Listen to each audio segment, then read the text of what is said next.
I hope, Mheshimiwa Raila, you are not referring to me as a bourgeois.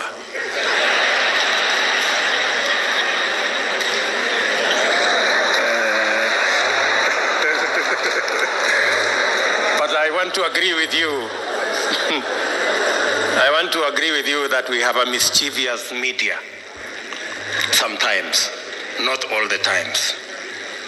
On a day as important as this, when you have a headline saying Raila Odinga says he's going to run in 2022, they are trying to reduce this occasion to a matter of 2022, but we have all agreed that it is not.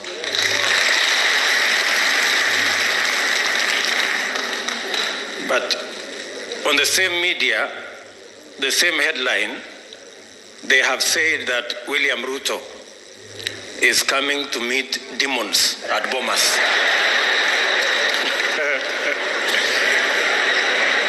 Now, I am asking myself whether there are any demons in Bomas. Or better still, maybe I can ask them, Olisikia wapi? That there are demons in Bomas. But having said that, Your Excellency, this is a very important moment in our history. Important because you have persuaded us that the making of a constitution is always work in progress, and that we must strive progressively to have a negotiated constitutional settlement, or to arrive at a place where we are all working together, building consensus. And I share fully with those sentiments. I know even as we are having this meeting and this launch of this report of the Building Bridges initiative, Your Excellency, you have persuaded us that this is a moment to look at our Constitution and to find progressive amendments to our Constitution. There are those who believe, yes, it's a constitutional moment, but to progressively implement the 2010 Constitution. Civil society and others think so. There are those who believe that maybe this is a moment to discuss the ravages of COVID and the reality of our economic status, especially the majority, 40% odd people of our country who live below the poverty line, and the 16 million or so young people who are unemployed. All this, Your Excellency, as you have said, and as the former Prime Minister has said here, this is a process where we can bring all our views together and listen to one another. And no idea is more superior or less superior to the other.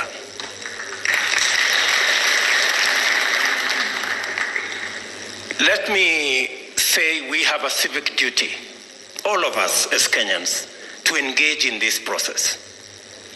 We do not have the luxury to say, I don't care.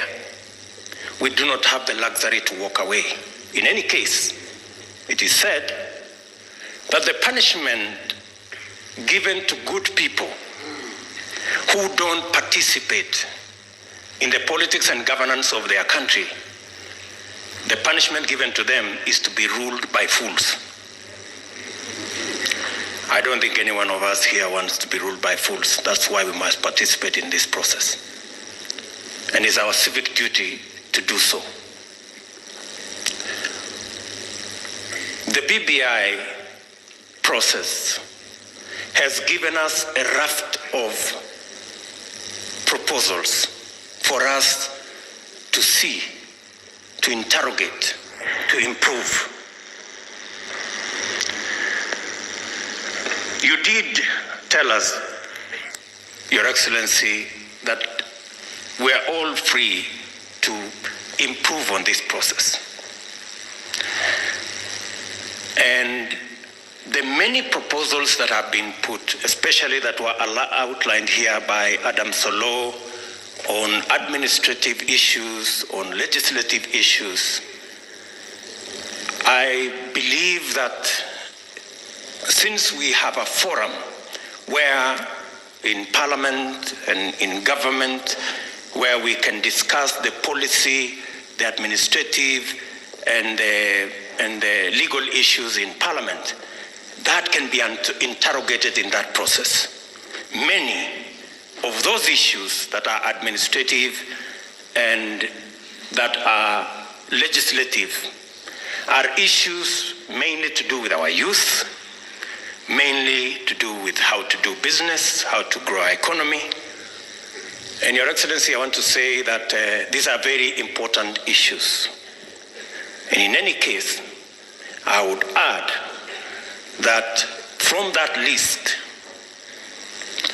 especially on matters to do with young people, how we can assist them with Higher Education Loans Board and give them a moratorium, how they can start business, it must not be lost on us that the real problem, the real problem is that these young people are jobless. That is the real cause of all this.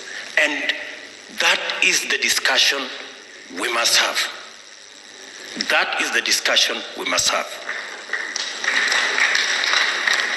Having said that, Your Excellency, there are, in my opinion, gaps. The single most important sector that drives our economy, contributing 25% directly to our GDP, and through manufacturing another 24%, and which employs almost 65% of all people in Kenya, is the agricultural sector. I dare say, Your Excellency, that this is an area that, again, we must find a mechanism of having a conversation, especially the farming community, and matters to do with productivity, matters to do with proposals that were made on guaranteed minimum returns for our farmers, our wheat farmers, our sugarcane farmers, our coffee farmers, our tea farmers, our dairy sector, the pastoralist corner. Your Excellency, it is my humble submission that that is an area that we can improve this document on.